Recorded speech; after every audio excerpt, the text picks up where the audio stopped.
Hello বন্ধুরা, আর একটা recipe নিয়ে এলাম রান্নার। ধোকার ডালনা হবে। ধোকাটাকে ভেজে নিচ্ছি, পিস পিস করে কেটে নিয়েছি, নিয়ে ভেজে নিচ্ছি। ভাজা হয়ে গেছে, এটা তুলে নিচ্ছি। দুটো তেজপাতা দিচ্ছি, একটা আদা, টমেটোটা পিষে রেখেছি এটা দিয়ে দিচ্ছি তেলের মধ্যে।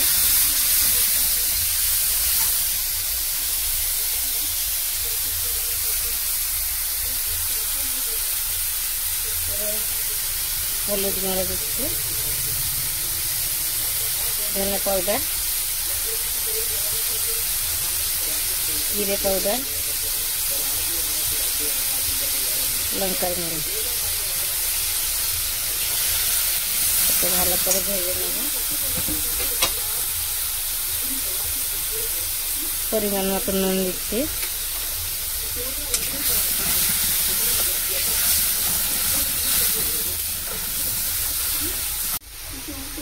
একটু চিনি দেব, চিনি দিলে ভালোই লাগবে।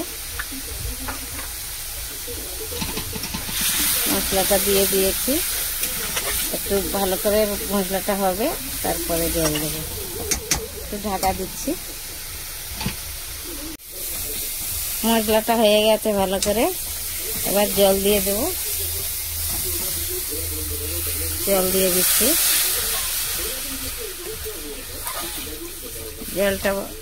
ঝোলটা ভালো করে ফুটে গেলে ধোকাটা তুলে দেবো। ধোকাটা বানিয়ে রেখেছি, এটা হয়ে গেছে। এটাতে ডাল দিয়েছি, ডাল পিষে নিয়েছি, একটু আদা দিয়ে কেটে নিয়েছি বরফি করে, নিয়ে এটা ভেজে নিয়েছি তেলে। এটাতে একটু হিং ফোড়ন দিয়েছি, গোটা জিরে ফোড়ন দিয়েছি, দিয়ে ভেজে নিয়েছি। এটা ফুটে গেছে, এবার ধোকাটা তুলে দিচ্ছি।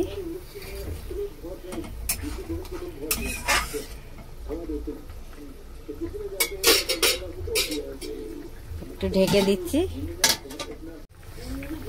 আমার ধোকার ডালনা হয়ে গেছে, এবার নামিয়ে নেব। আপনারাও এমনি করে বানাবেন, খুব সুন্দর হয়েছে। দেখুন, খেয়ে দেখবেন, খুব ভালো লাগবে।